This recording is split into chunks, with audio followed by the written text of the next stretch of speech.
So a warm welcome to all the devotees this early morning, the last day of our Kartik Vrat on a auspicious Friday as well.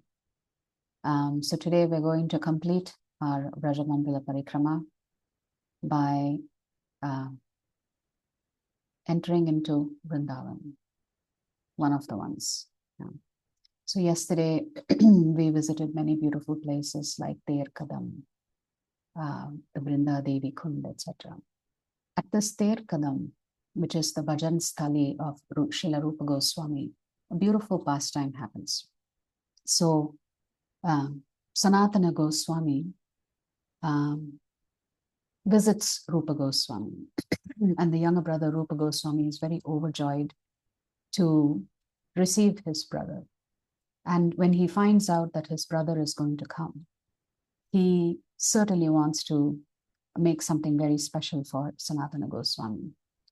So he goes into the village and he does Madhukari. And he asks, hey, can you give me some sweet rice, some milk, some sugar? And he was thinking, okay, what can I make for my brother?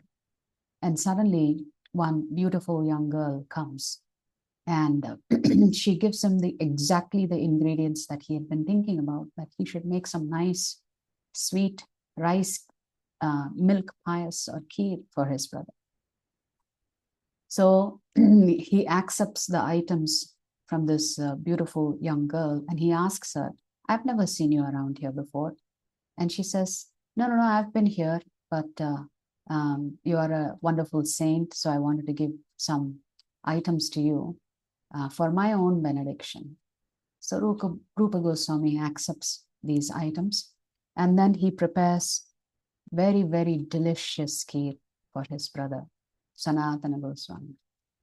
And when Sanatana Goswami tastes this kheer, he goes into a transcendental bliss and he says, what is up with this kheer? I have never ever tasted something as sweet as this, as transcendental as this. And Rupa Goswami says, yes, a young girl actually came and gave me these ingredients. And suddenly Sanatana Goswami becomes very still. He says, who is this young girl? And Rupa Goswami says, I don't know. She just came and gave me the ingredients. I wanted to make some kheer for you. And she came and gave me these ingredients. And then Sanatana Goswami asks, can you describe this beautiful young girl?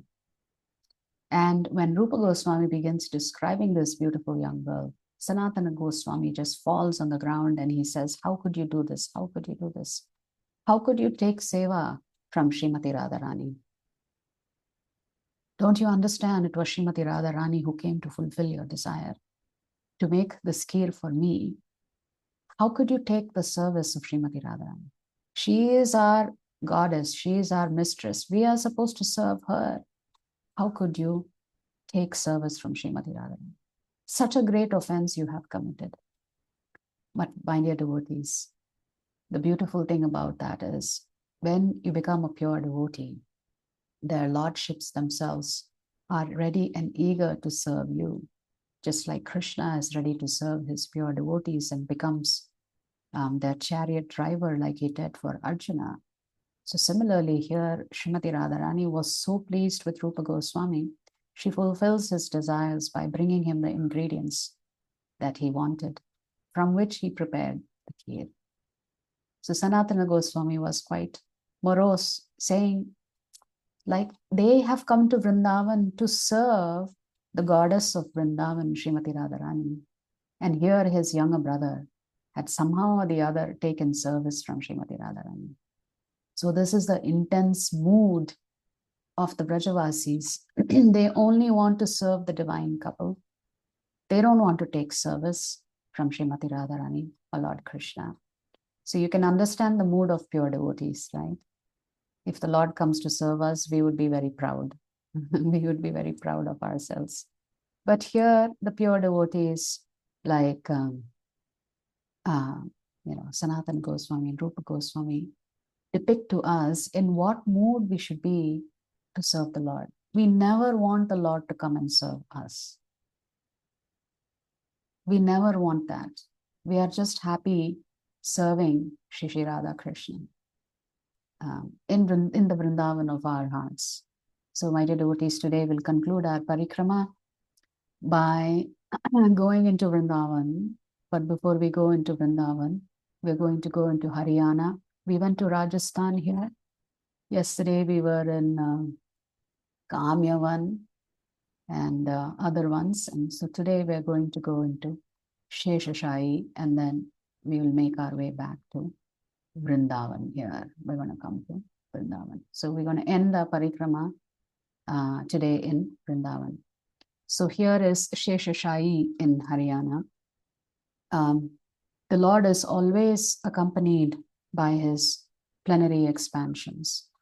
And we know that the Lord's plenary expansions are Ananta Shesha, or we know him as Sankarshana, but commonly we know him as Lord Balaram. The word Bala means spiritual strength. It is not just physical strength. Although there is a sweet pastime of Lord Balaram depicting his physical strength as well today in one of the holy places that we're going to visit. So Bala means spiritual power. So through this spiritual power, one can attain the highest bliss, or Ramana. So Bala, Rama. By taking shelter of Guru and Krishna, we get the spiritual strength to achieve that transcendental bliss. So the word Rama means somebody who brings great joy and transcendental bliss to the others. And how do we do it in Kali Yuga? Simply by chanting the holy names of the Lord. Hare Krishna, Krishna Krishna, Hare Hare, Hare Rama, Rama Rama, Hare Hare. So Balaram serves the Lord in his Vishnu avatar as his serpent bed.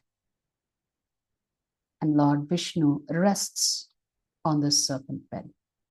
It is said that as Ananta Shesha, all of the material universes are actually being held on Ananta Shesha's head. So Shesha is balancing all of the universes on his head.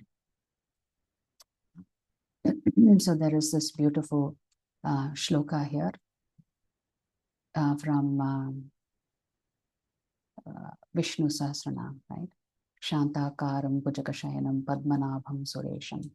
So what is this particular verse translate as? I bow down to Lord Vishnu, the preserver and the protector of the universe, who is peaceful, who reclines on the great serpent Lord, serpent bed, from whose navel springs the lotus of creative power, who is the supreme being, who supports the entire universe, who is all-pervading as the sky, who is dark like the clouds and has a beautiful form, the Lord of Lakshmi, the lotus-eyed one, whom the yogis are able to perceive through meditation. Salutations to Lord Vishnu, who removes the fear of worldly existence and who is the Lord of all the worlds. So here you see the picture of the Sheshashai temple in Haryana, and what's the pastime behind this particular Sheshashai temple? So here you see Sheshashai Vishnu. So once Krishna and Srimati Radharani are speaking to each other, and they discuss the topic of Sheshashai, Lord Balaram. And Srimati Radharani makes a request of Lord Krishna that she wants to see this form of Balaram as Sheshashai, and of course she wants to see Sheshashai Vishnu laying on Sankarshana or Ananta Shesha. So hence Lord Krishna fulfills Srimati Radharani's desire. It is said that this particular deity was also found in this kund. And later on, the temple was established and the deity is currently being worshipped here.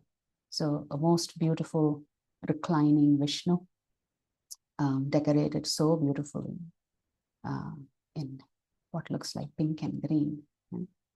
From here, this is the Kshira Sagar lake, or the ocean of the milk. So in the Shastras, There in the Kathopanishad, there is a verse which Prabhupada recites very frequently in his lectures and in his purports also.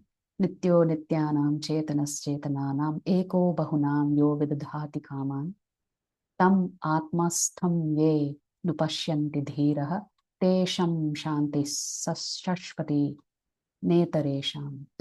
He is the prime eternal among all eternals. He is the supreme living entity of all the living entities.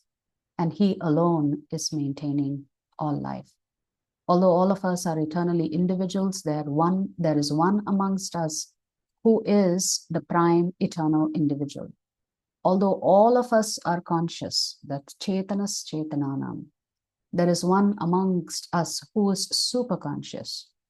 So as you enter the temple, you will not only see this beautiful Ananta Sheshashayi Vishnu, and you also see on the ceiling of this particular temple this beautiful artwork.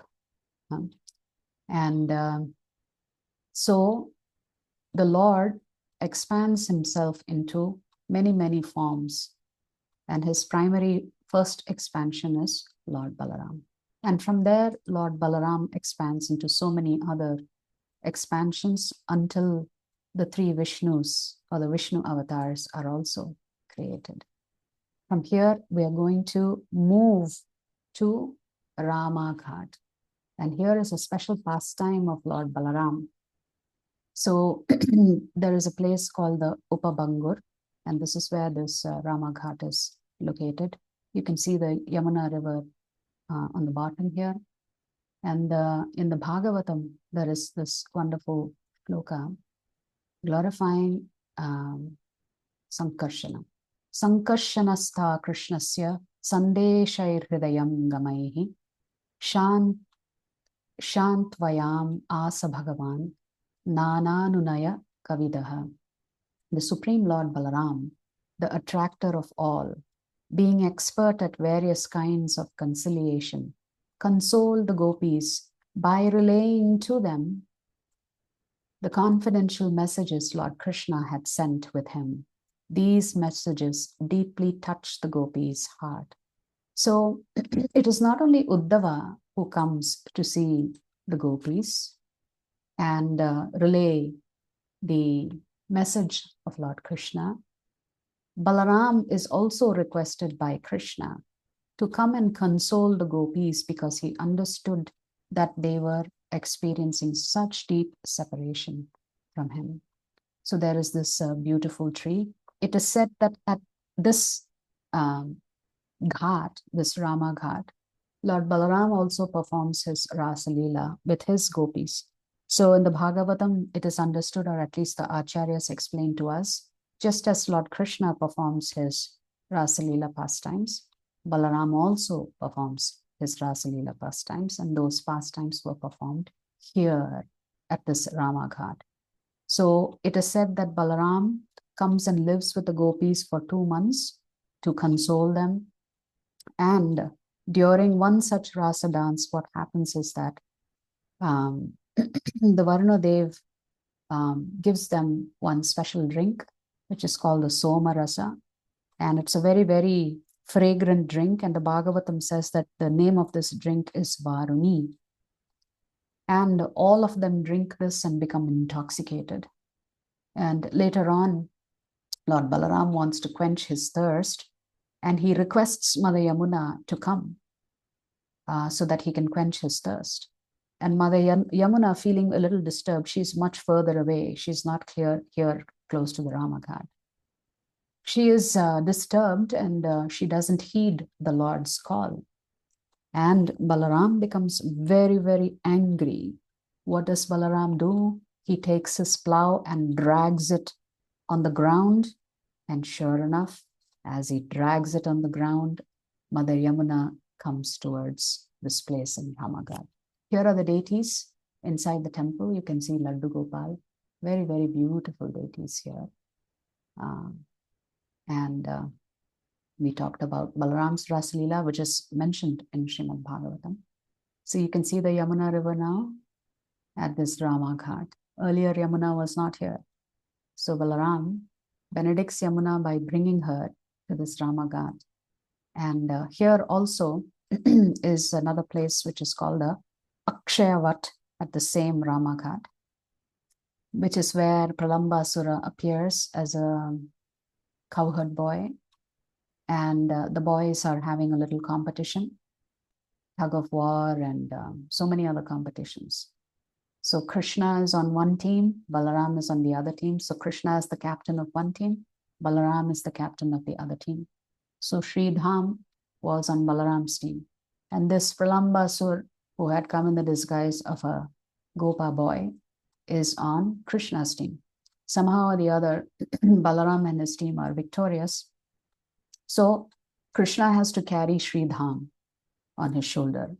That was the reward, or rather the punishment, depending on how you look at it. So Krishna had to carry Sridham, and they had to carry them from this Rama Ghat and deposit them at that Yamuna river.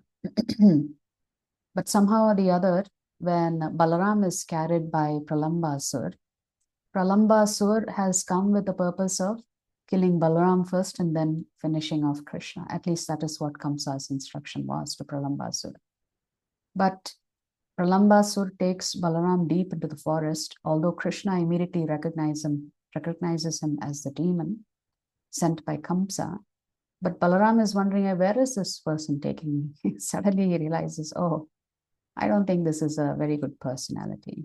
And so they fight with each other, and Balaram becomes really, really heavy and causes Pralambasur to take his own original shape as a demon. And Balaram finishes off Pralambasur. So that particular pastime also happens here, near this Akshayavat tree. So there is a nice saying, Pralambare namaste stu, the enemy of Pralambasur, we offer all our obeisances to you. From here, we're going to go to Tapovan. Earlier this year, when I was in Vrindavan, I had the good fortune of visiting this place. In my earlier visits, I had never visited this place. There is a beautiful pastime that takes place here. All of you are familiar with it. This is called the Chir Ghat, where Krishna steals the clothes of the gopis. So some gopis wanted Krishna as their husband, and therefore they worship Katyayani. And there is, you see the temple of Katyayani Devi here. They keep a vrat during the Margashish month. So before sunrise, they would all wake up early in the morning, come and take bath in this Yamuna river, offer their prayers to Katyayani. And like this, for 30 days, they were keeping this vrat by only consuming Havishya Anna, no salt. So Krishna always says that Janma Karma Chame Divyam Evam Yo Veti Tattvataha Tyaktva Deham Punarjanma Naiti Mameti Sojana. So these unmarried gopis are praying to Katyayani, you please make Krishna as our husband. And Krishna tells Arjuna, anyone who knows of my transcendental nature, who understands that my appearance and activities are all transcendental, when they leave their body, they will not take birth again in this material world. So at this beautiful Tapovana, at this Chir Ghat, you see these beautiful deities of Shri Radha Krishna, but of course there is also the deities of Katyayani. So this is the Katyayani temple here. You see the beautiful deity of Katyayani that was worshipped by the gopis. So what is the prayer that the gopis have? They're petitioning Mother Katyayani as follows. They're saying, Katyayani Mahamaye Mahayogini Adhishwari Nandagopam Sutam Devi Patim Me Kurute Namaha Iti Mantram Japantyastha Pujam Chakshur Kumarikaha. Shukadev Goswami is telling Parikshit Maharaj, what did this gopis do? So each of the young unmarried girls performed her worship while chanting the following mantra. O goddess Katyayani, O great potency of the Lord, O possessor of great mystic power, she is Yogini, and mighty controller of all, please make the son of Nanda Maharaj my husband. I offer my obeisances to you. So who are these gopis? These gopis are pure devotees of the Lord. They are said to be the sages of the Dandakaranya forest during the Leela with Lord Ram. They meet Lord Ram and they want to spend time with Lord Ram, but Lord Ram says, not in this particular pastime. I will fulfill your desire. In the future, I will come in my avatar as Lord Krishna. At that time, I will satisfy all your desires. So if you go to this particular place, you will see a lot of saris hanging on the trees, hundreds and hundreds of saris. This picture doesn't do any justice to what I saw there. So many saris are tied here. So of course, young girls come here to pray even today to Mother Katyayani that she may give them a very nice husband. Yes. So this is the pastime at Chir Ghat. And from here, we are going to go to Bhandiravan. So you see, all these places are in the middle of agricultural fields, right? So Rupa Goswami and Sanatana Goswami, what was one of their instructions from Chaitanya Mahaprabhu? They had to discover all these places and establish nice worship here. So all these places were discovered and established by our Goswamis. Otherwise, all of this would have been lost from the Krishna Leela. So this is Bhandiravan. This is where the most famous Vamshivata tree is. And there is a beautiful form of Lord Balaram in the temple here.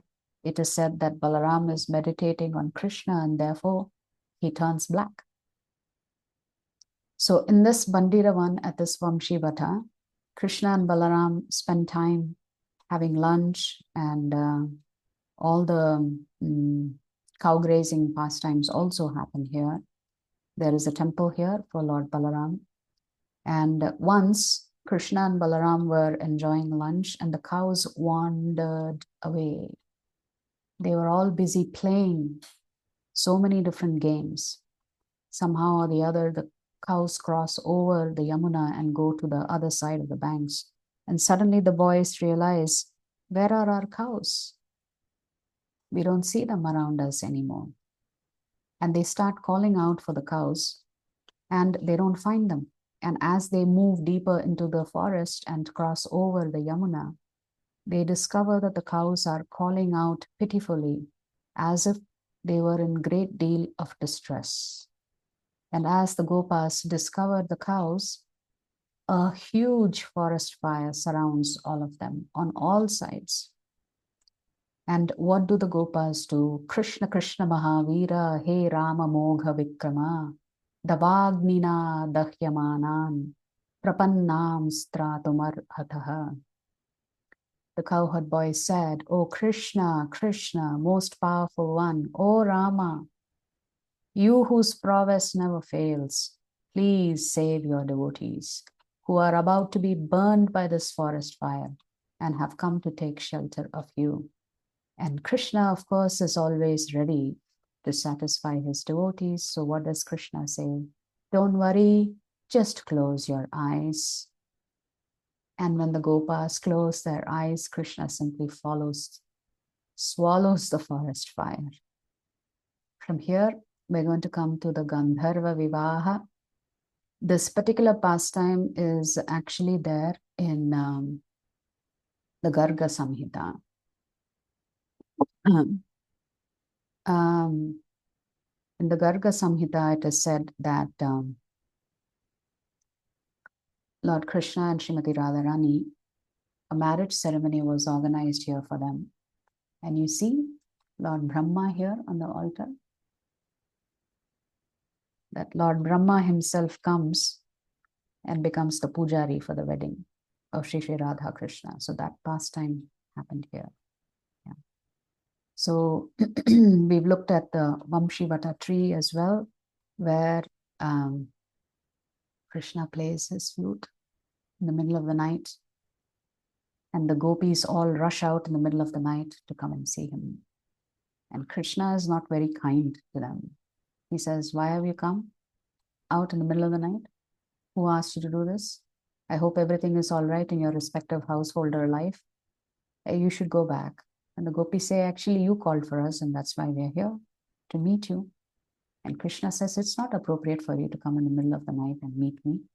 What will society think? And Krishna is saying, what will all the common people think? They will think something horrible is happening here. Something adharmic is going on. And hearing this kind of speech from Krishna, the gopis become very upset with him. And they chastise him, saying, what kind of person are you? You are the one who called us and now you're sending us back. We've abandoned everything just for you. And you're asking us to go back. And anyway, who will accept us when we go back? They will all reject us. If we have abandoned our families for you, our families are not going to accept us back. So of course, Krishna later consoles them. He says, don't worry.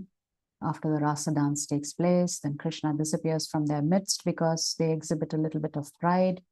Then Krishna has wandered off into the forest only with one topmost gopi. Her name is not mentioned. In Srimad Bhagavatam, this is Srimati Radhika. And then Radhika becomes tired and she tells Krishna, Krishna, I'm tired. Please carry me on your shoulders. And just as Krishna bends down so that Srimati Radharani can climb onto his shoulders, he also disappears from her midst. And now Radharani is crying. The gopis are crying. They meet each other. They sit on the banks of the Yamuna river, calling out for Krishna, singing the glories of Krishna. And just as they finish their glorification of Krishna, Krishna suddenly appears there and fulfills their desire. They are so pleased, they begin decorating him. And it is at this point that the rasa dance actually starts. And then, of course, Krishna pleases and satisfies them by dancing with each one of them. So this is that famous Vamshivata tree, that standing under which Krishna actually plays his flute. You can see some beautiful kunds here. There's a very spectacular view of some of these kunds. Very, very beautiful. You can see how deep the kund is on the right-hand side, right? It's like deep inside the earth and the steps are so steep. You have to carefully climb down these steps. Very, very beautiful. So again, this is also the Vamshivat tree. Here also you see many saris tied on this tree at Vamshivat. The deities at this particular place in the temple. And you see Krishna and Balaram here. Very beautiful deities. Shriman Rasa Rasa Rambhi Vamshi Vata Tatastitaha Karshan Venu Swanair Gopir Gopinata Shriyestunaha. Srishila Gopinata, who originated the transcendental mellow of the rasa dance, stands on the shore in Vamsi Vata and attracts the attention of the cowherd damsels with the sound of his celebrated flute.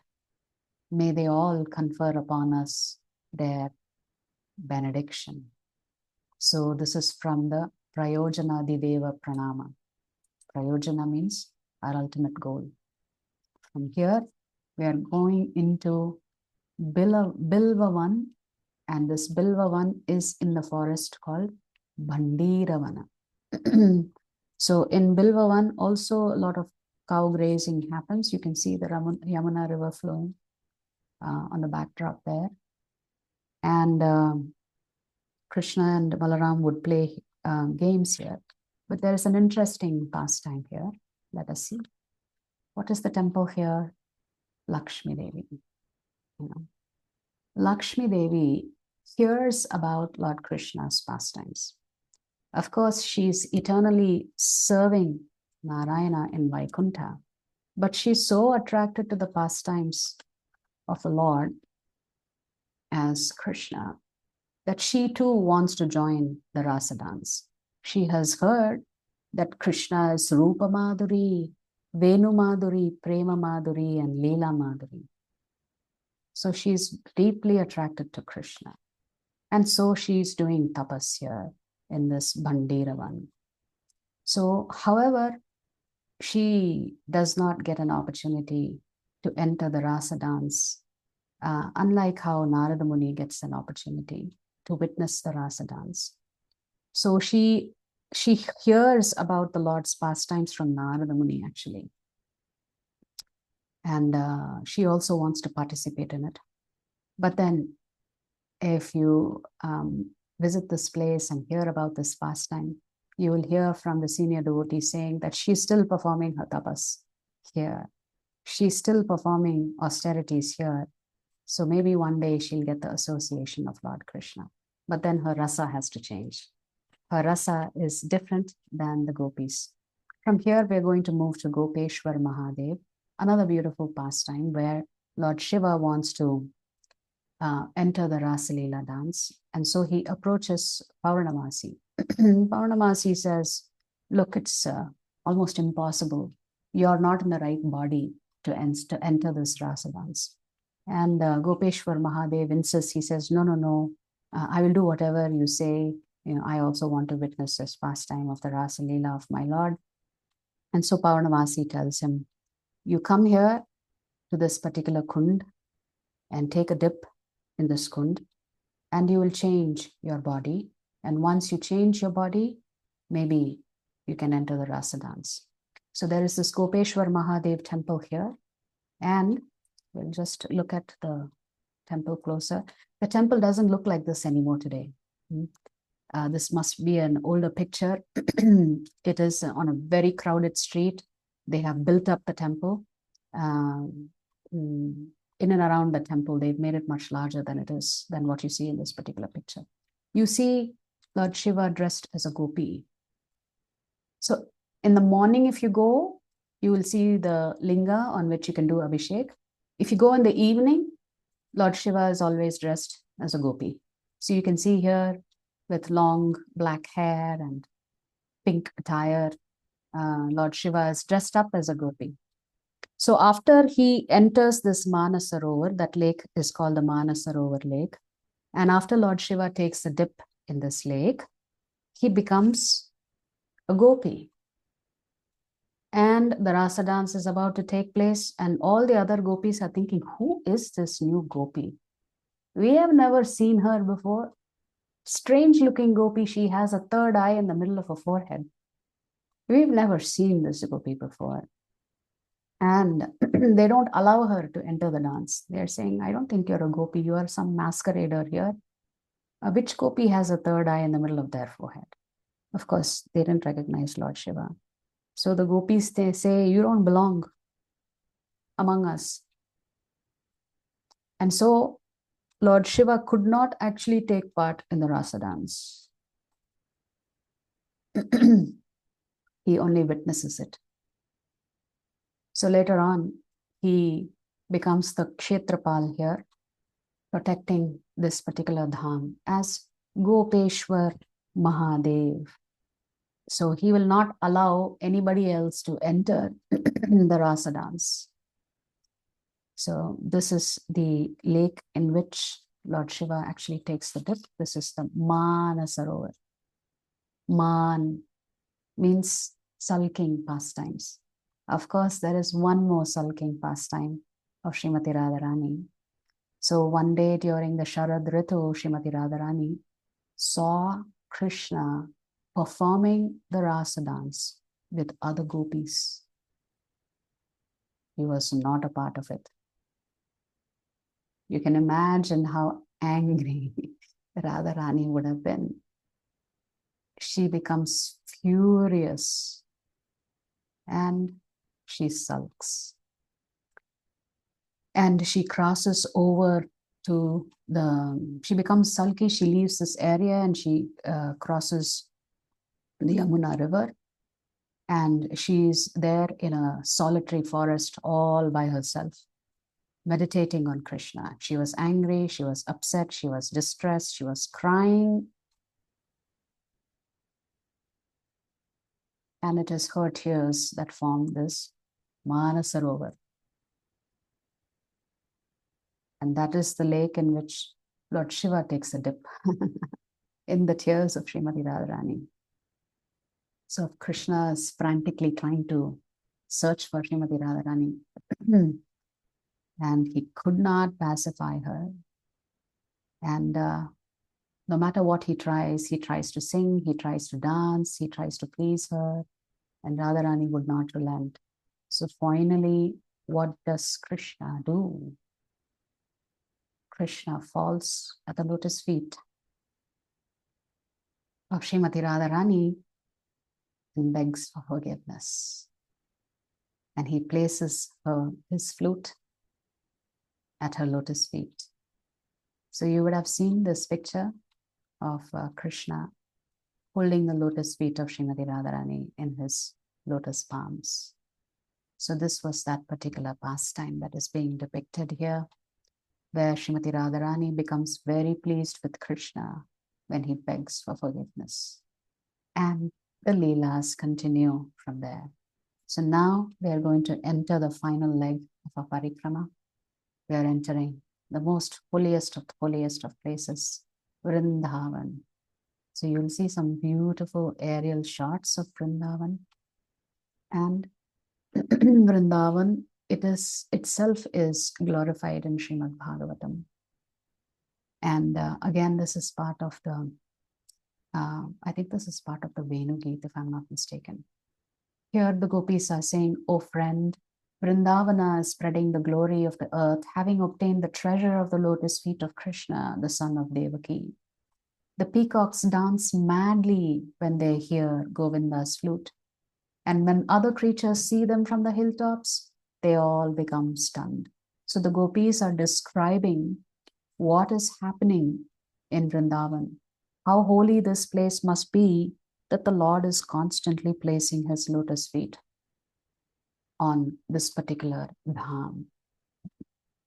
This is an aerial view of Sri Radha Madan Mohan temple, and we'll see all of these temples one by one. It is actually on top of a little hill, so you can see the steps that you have to climb before you get to the temple. It's not that easy to discern. So this is the temple of Shri Radha Madan Mohan. There are three main temples. Of course, the temples are there of the Goswamis. 7 Goswami temples are there. But for us, the primary temples are Sri Radha Madan Mohan, Sri Radha Govindji, and Sri Radha Gopinath. So Sri Radha Madan Mohan temple is Sanatana Goswami's worshipable deities that you see on the bottom here. It is said that in the 16th century that Chaitanya Mahaprabhu visits Vrindavan, and later on the 6 Goswamis revive all the lost places of the Krishna Leela. And it is also said that when the Goswamis were there, Akbar, King Akbar, used to visit Vrindavan. He was inspired by the Bhakti movement, and he wanted to donate some land and some materials for the construction of temples. So it is said that it was Akbar himself who sanctioned the 4 temples. One is Radha Madan Mohan, the other is Radha Govindji, the third one is Radha Gopinath, and the 4th one is Jugal Kishore. So we'll just, and also it is said that Akbar donates funds to preserve the books written by the Goswamis in a library at the Sri Radha Damodar temple. And these sandstones with which the temples were built were also contributed by Akbar himself. So this is the Sri Radha Madan Mohanji temple. There are pastimes about these deities that we can cover at a different time. This is the Radha Govindji temple. The deities here were worshipped by Srila Rupa Goswami. Of course, during the attack of Gaurangazeb, it is said that this Radha Govindji temple used to be 7 stories tall. Today, it is only 3 stories that you can see, 3 columnar structures, one above the other. It's a massive temple. massive in the sense in terms of just the structure itself is just very, very solid. But the actual deities have been moved to Jaipur. So if you want to see the Radha Govind deities, you have to actually visit Jaipur, where they are actually being worshipped today. So they have put new deities here that are being worshipped, but the temple is standing. The deities are in Jaipur.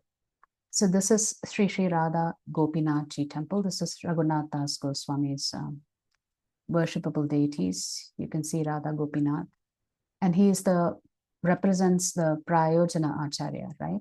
The Sambandha Acharya is Sanatana Goswami, Radha Madan Mohan. So if you want to establish a relationship with Krishna, you have to worship Radha Madan Mohan. Or rather, if you want to understand your identity first, then you have to offer service to Krishna since you have established a relationship with him, and that is Radha Govindji. For that, you have to worship the deities at Jaipur. And to get that pure love for Krishna, you have to come to Radha Gopinath. And this is Raghunath Das Goswami's worshipable deity. You can see beautiful Krishna here. There is another beautiful temple, Sri Sri Radha Raman of Gopal Bhatta Goswami, one of the Goswamis. This is the Shaligram Shila that one day magically turns into this beautiful form of Sri Sri Radha Raman. And they dress this deity so beautifully. It's just unbelievable. Tiny little deity on a massive stage. You have to kind of crane your neck to see this deity. But he is considered to be the heartthrob of Vrindavan. Everybody loves Sri Radha Raman. And we come to the Radha Damodar temple. This is the worshipable deities of Jiva Goswami. Actually, you see many, many deities. There are 6 pairs of deities on the altar. You can't see all of them. You have to come to the side to see a couple of deities. You have to go on either extreme sides to see all of the deities. Many of the other acharyas in our parampara, the deities that were worshipped by them are also on this particular altar. But for us, this is a place of pilgrimage. Why? Because Srila Prabhupada, when he takes his Vanaprastha and moves to Vrindavan, he stays at Radha Damodar temple in a small room inside the temple. And it is here that Srila Prabhupada writes the Srimad Bhagavatam, and the purports to the first 3 cantos are written here. And Prabhupada takes great pains to publish it. It is these 3 volumes that Prabhupada takes printed copies to America with him. And Prabhupada was so humble. He said, one day when somebody asked, Prabhupada, what is it like for you to travel to the West? And, what's your feeling like? He said, I'm not traveling to the West. It's Srimad Bhagavatam traveling to the West. And I'm just coming as a servant. Just look at the mood of a pure devotee. The pure devotee never thinks, oh, I am traveling to the West to fulfill the instructions of the acharyas. No. Srimad Bhagavatam is traveling. I am just coming as a servant of the Srimad Bhagavatam. So there is person Bhagavata, and then there is book Bhagavatam. So this is a place of pilgrimage for any person who is a devotee and a member or a devotee or a practitioner of Krishna consciousness under the institution called ISKCON. We visit here because this is the place where Srila Prabhupada meditated for 5-6 years, writing his books. Rupa Goswami's Samadhi is here in this temple, and ISKCON has moved this Samadhi and constructed a very nice place, made it really, really beautiful. And today ISKCON is maintaining the Samadhi within this temple. Late at night, Srila Prabhupada used to think about the instructions given to him by his spiritual master and wonder how is he going to fulfill the instructions of his spiritual master, who had told him to go to the West and preach Krishna consciousness in English. He used to cry in the middle of the night. This crying was witnessed by the other inmates who were staying there or in and around the temple. They used to hear this loud crying in the middle of the night. And one day, one of these personalities climbs onto the roof to find out who is this person crying in the middle of the night like this. And they saw Prabhupada on his hands and knees, cleaning Rupa Goswami's samadhi and crying, asking Srila Rupa Goswami to guide him on what he needs to do, to help him, to empower him to fulfill the instructions of his spiritual master, Srila Bhaktisiddhanta Saraswati Thakur. So Prabhupada undertook so many difficulties for us, so many austerities for us, so that you and I can chant the Hare Krishna Mahamantra, attend Bhagavatam classes, attend Bhagavad Gita classes, have nice prasadam feasts in temple, do some seva in the temple, worship the deities in the temple. All of this was instituted by Prabhupada. So he would have been in probably 56 or 57 when he moved to Vrindavan and started studying the scriptures. Of course, it was a lifetime of study, but here he's researching Vishwanath Chakravarti Thakur's commentary on Srimad Bhagavatam and taking so much pains to write such detailed purports so that we can understand the scriptures. All of this was done by Srila Prabhupada here in this temple of Srila Jiva Goswami. The deities that you see in the center here were carved by Rupa Goswami and gifted to Jiva Goswami for worship. Hand carved by Rupa Goswami. Hand carved and given to Jiva Goswami. As we know, Jiva Goswami is the nephew of Rupa Goswami and Sanatana Goswami. His father's name was Anupama. Although he's a very pious and religious person, he's more a worshipper of Lord Ram. So he is not, the father of Jiva Goswami is not considered one of the Goswamis. So here is Jiva Goswami. And Jiva Goswami is such a great acharya. He's written so many books. I was actually listening to a lecture by His Grace Hari Parshad Prabhu. And he was saying that Jiva Goswami has written more than 4 lakh verses. 4 lakh verses. And the devotees are still studying those books today. That's how much Jiva Goswami has contributed to the Gaudiya Vaishnava movement. Here is another one of the Goswamis. Remember when we were reading the Chaitanya Charitamrita, Advaita Acharya,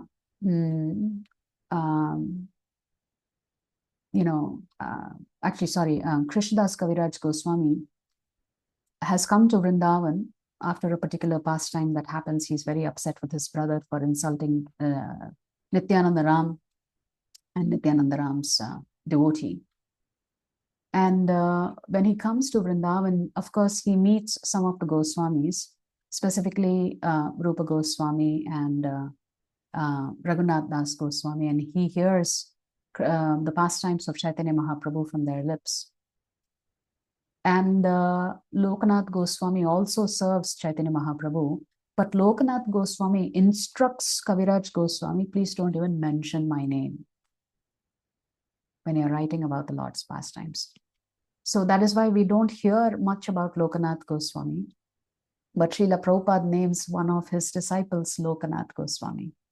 You can visit Lokanath Goswami's Samadhi in this particular temple or across from this temple, within the temple premises. This is the most beautiful Sri Radha Gokula Nandaji, which is a very short distance from Radha Raman temple of Gopal Bhatta Goswami. And remember, we were saying that Chaitanya Mahaprabhu one day receives a Govardhan Shila from someone who had visited Vrindavan. And this Shila was given to him in Puri Jagannath, and he goes into ecstasy. He ties little threads around this Shila and wears it around his neck and is experiencing transcendental ecstasy. This same Govardhan Shila was gifted by Chaitanya Mahaprabhu to Raghunath Das Goswami. So if you go to this temple, you can ask to see the Shila. And you can see the Shila is kept on a beautiful throne. So this was worn around Chaitanya Mahaprabhu's neck and later on worshipped by Raghunath Das Goswami himself. This is the Yugal Kishore temple. This was also, the benefactor here was King Akbar. So you can see beautiful deities here. And now we are going to come to some pastimes of Chaitanya Mahaprabhu when he visits Vrindavan. He visits many, many places. And one such place that he visits is the Kalia Ghat. In this Kalia Ghat, at this spot, we know what happens, right? Krishna dances on Kalia's foods and subdues him. And there is one tree, this Kadamba tree that you see. We understood that because of the presence of Kalia in this little lake off of the Yamuna, he had poisoned the waters there, and therefore there was no vegetation. No animals could come by. It is said even birds could not fly over this particular lake. If they did, the fumes, the poisonous fumes were so strong that they would just simply drop dead. So how did this tree survive then? Because Krishna actually climbs this particular tree before he jumps into the lake. And it is said that in the Satya Yuga, when Garuda was carrying the Amrita Kalasha, a drop of that Amrita falls on this tree. And therefore this tree is even standing today because it has to be present for Krishna to perform his Leelas. So this Kalia Ghat is next to this tree. There is a hollow, which I think you can see here. It's like a ear-shaped hollow.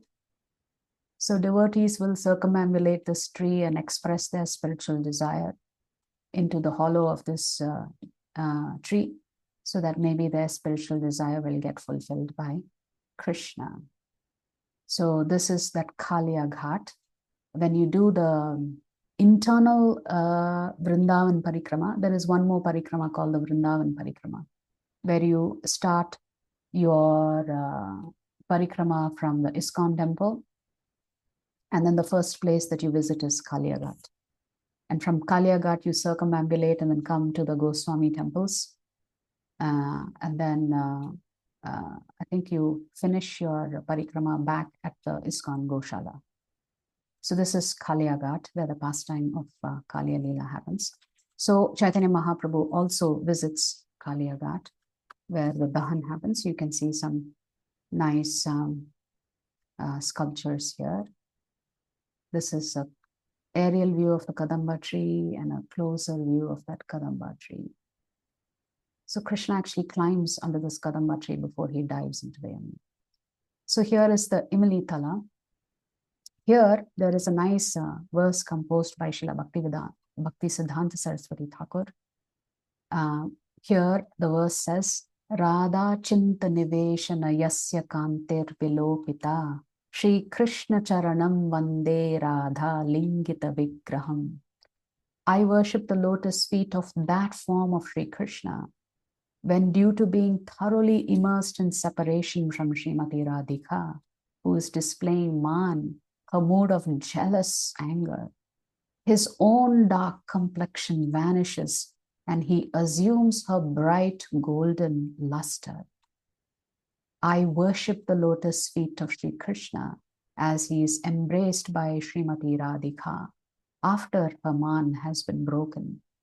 So Krishna has performed many, many pastimes, the rasa dance, and the gopis become proud. And when the gopis become proud, Krishna abandons them because they think Krishna is their exclusive property. Of course, Krishna is their exclusive property because that's what Krishna wants you to have as a mood of devotion.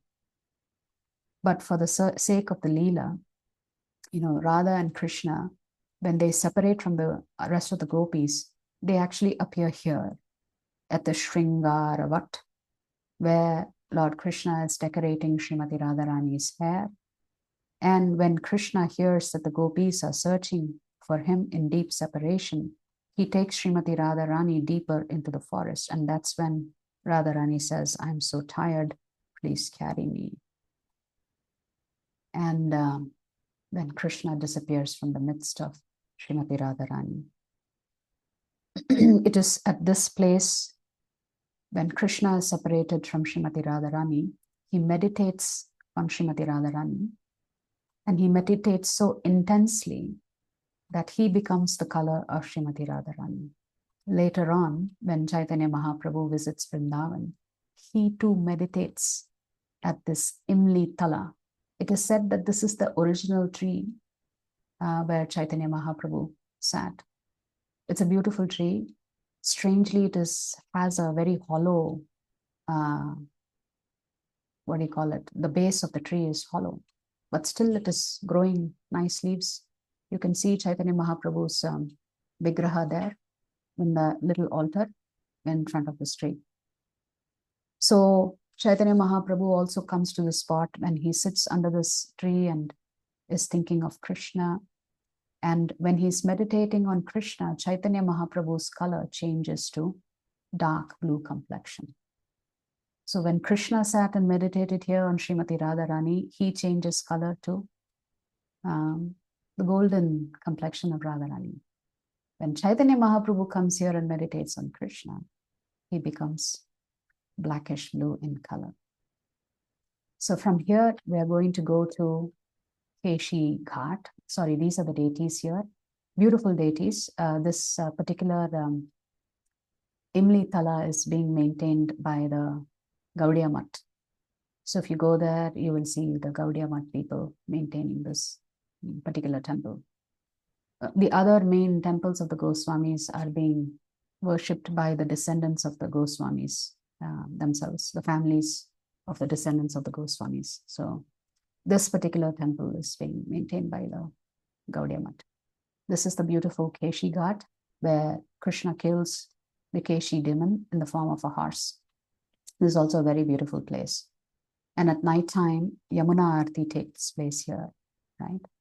And this particular pastime actually begins in the following way. Madhumangal tells Krishna, Krishna, do you know why everybody is attracted to you? I think it is only because of three things. One is your beautiful yellow garment. Two is your flute. Third one is the peacock feather on your head. Won't you give me these three items so that I can also wear them? And Krishna just smiles and gives Madhumangal his clothes, his flute, and his peacock feather, so that Madhumangal could dress himself as Krishna. But then here is where Krishna actually kills the horse, Keshi.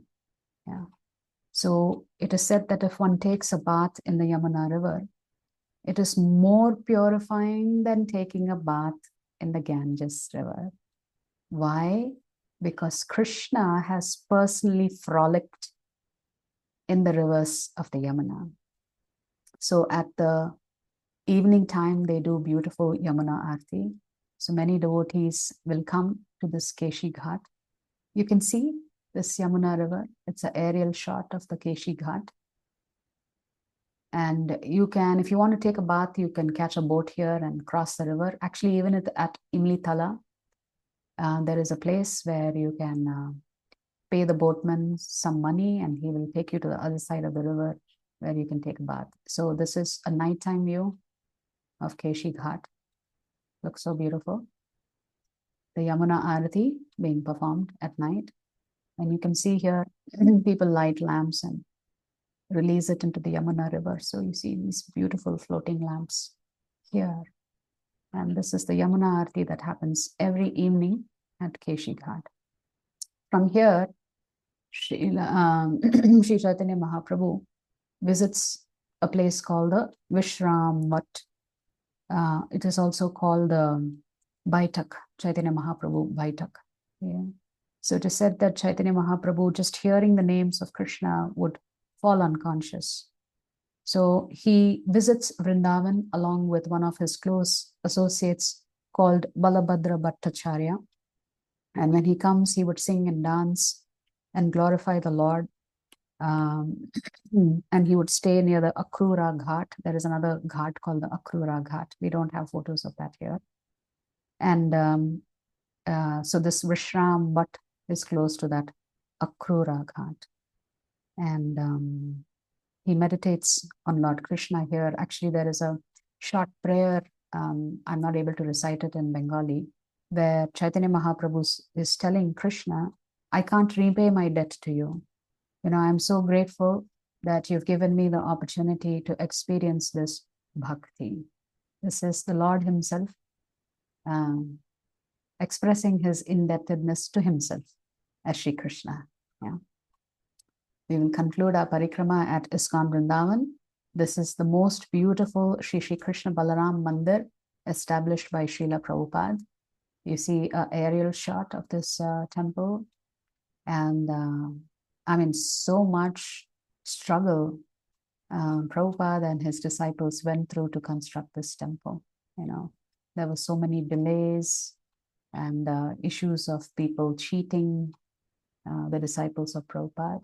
So this is Prabhupada's Samadhi right here. So as you enter the temple, to the left is the Samadhi. And you can climb up these stairs and chant the Mahamantra 108 times. And then this way you can come down. So during Mangala Arathi at Vrindavan, the Samsara Dava prayer is actually done at the Samadhi of Prabhupada. And then after the Arati is finished here, then the main Arati at the main temple happens. So this is Prabhupada's Samadhi, which was established much later, of course. So when Prabhupada establishes this temple, the Samadhi is not there, right? So later on, the disciples raise the funds and Prabhupada is actually buried here. This is an inside view of the temple. Prabhupada wanted this tree to remain when the construction was going on, because Prabhupada said Krishna and Balaram had many, many pastimes under this tree. So this tree is still maintained. So when you go into the courtyard, on the left here, you will see Tulsi Devi, and across from her, you will see this beautiful tree. And the 3 altars are actually there on that side of the temple. The temple is very, very beautiful. So you can see the altars here. So all the devotees are standing here in this particular open courtyard. And it's an open courtyard. It is open on the top. It is not covered. So it's a really, really beautiful temple. These are the beautiful deities of Shri Krishna Balaram, looking very, very beautiful. Looks like this is Rasa Purnima dress. Huh? They are in white here. A closer view of Krishna Balaram. The deities are so beautiful. And what is interesting is I will show you a picture of Prabhupada doing Arati of Krishna Balaram. And you can see the difference between how the deities look then and how the deities look now. And Prabhupada used to always say, if the worship is perfect in the temple and the devotees are practicing their bhakti very nicely, the deities will become more and more and more beautiful over time. So it depends on the standard of worship and the standard of bhakti being practiced by the devotees associated with the respective temples. So the more the lordships are worshipped opulently and perfectly, the more beautiful the deities will become. So here is Shri Radha Shyama Sundara, looking so beautiful. They just decorate so opulently in Vrindavan. I shouldn't say this, but each attire costs several lakhs. And there are special devotees who actually stitch these garments for the deities, you know. So the deities are worshipped in a very opulent way. This is Shri Gauranathai, again looking so beautiful.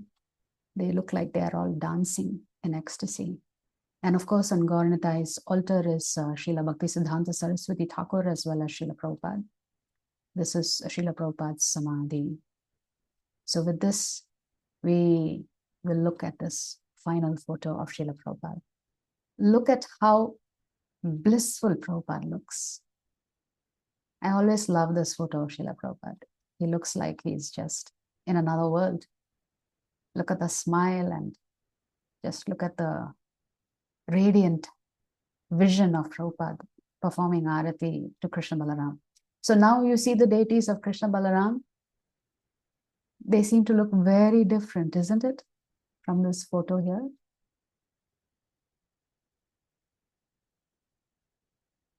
So this is Prabhupada worshipping Krishna Balaram. And there is a pastime as to why Balaram is leaning onto Krishna. So one day Prabhupada asked his disciples, who is stronger, Balaram or Krishna? And so a great debate ensued. Everybody said Balaram. And Prabhupada said, if Balaram is stronger, why is he leaning onto Krishna? So that means if somebody is leaning onto somebody else, then that other person must be stronger. So like this, Prabhupada explained the significance of why Balaram has his hand on the shoulders of Sri Krishna. Because Sri Krishna is stronger than Balaram. Shri Vrindavan Brajamandala Parikrama ki jai. Jagat Guru Srila Prabhupada ki jai.